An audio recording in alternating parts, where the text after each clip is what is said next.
दोस्तों, मुफ्ती सलमान अजहरी साहब के चाहने वालों के लिए ये वीडियो बहुत ही ज़्यादा इन्फॉर्मेटिव होने वाली है, क्योंकि मैं आपको उनकी अदालत में सुनवाई की लाइव वीडियो दिखाने वाला हूँ।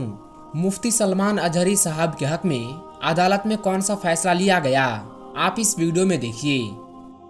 હા તમે ડીવાયએસપી તમે તો કાલે કહેતા હતા ને, सर તમે બચાવ લેવા જવાના હતા ને કે सर मिल गया બચાવ થી આવી ગયા? जी सर चौधरी राजकोट थे राजकोट के वाले अस्पताल है રાજકોટ જતો રહ્યો હતો।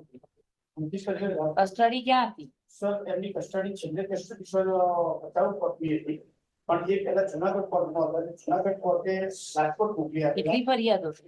સર બે ફરિયાદો છે આપણી થઈ છે નહીં, જુનાગઢમાં થઈ છે, સર જુનાગઢ રાજકોટમાં થઈ છે।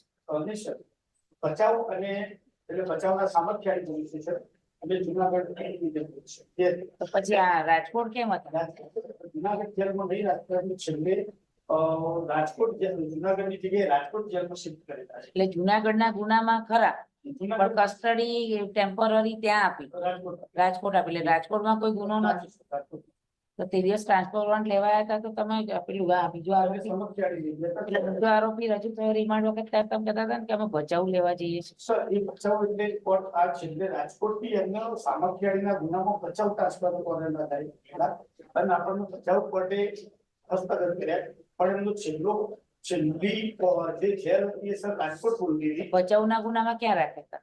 બચાવના ગુનામાં બચાવ પછી બચાવમાં પતી ગયું એટલે ભાઈ કોણ લઈ ગયું? પછી આપણને આયા પણ એમની રાજકોટ જેલની અંદર આઉટ ક્લીન કરવાના બાકી હતા જુનાગઢના કેસની અંદર એટલે આપણે પહેલા રાજકોટ લઈ ગયા રાજકોટની જેલને એમને આઉટ કર્યા પછી આપણે ચાલ આરોપી બોલાવી સર એ આરોપી અમે પરવાનગીથી સાહેબ એફઆઈઆર થઈએ છે અમદાવાદ। હા, એ બંને કેસોમાં સાહેબ બેલ આઉટ એ પછી દલીલો કરો ભાઈ, પૂરા નામ બોલીએ। ઓકે, મુફ્તી મોહમ્મદ સલમાન મુંબઈના છે તો અહીંયા કઈ થાય? આવે ને આખા ઇન્ડિયામાં જ આખા, એટલે જે ઇસ્લામિક સિદ્ધાંતોનું જે પ્રવચન કરવાનું હોય ઓહો, એટલા. પ્રવચન વાળું। yes, આરોપીએ સાહેબ મોડાસામાં એક સભા રાખી અને ઉશ્કેરણીજનક ભડકાઉ ભાષણ આપી અને કોમી એકતા સાથે વૈમનસ્ક ઉભું થાય એવું વાતાવરણ ઉભું કરી અને કૃત્ય આચરેલ છે અને આરોપી સામે હજુ સાહેબ એને એના પાછળ કોઈ કાવતરું છે કે કેમ, કોણ કોણ સંકળાયેલા છે અને એના જે આ કાવતરું હોય તો એનો પાછળ કોણ સપોર્ટ કરે છે, એના ફંડ્સ ક્યાંથી આવે છે, આ બધી વિગત સાહેબ મેળવવાની બાકી છે અને એ માટે એને ફિઝિકલ હાજરી જરૂરી છે અને બીજા પણ ગુના સાહેબ અરજદાર આ જે પ્રોડક્શનમાં રજૂ થયેલ છે આરોપી સામે નોંધાયેલા છે અને અને એના સાહેબ આ બેંક એકાઉન્ટ મુંબઈની અંદર ધરાવે છે તો આ બેંક એકાઉન્ટ પણ તપાસવાના બાકી છે અને એમાં કેટલું ફંડ્સ છે, ક્યાંથી આવે છે, કોઈ રાજકીય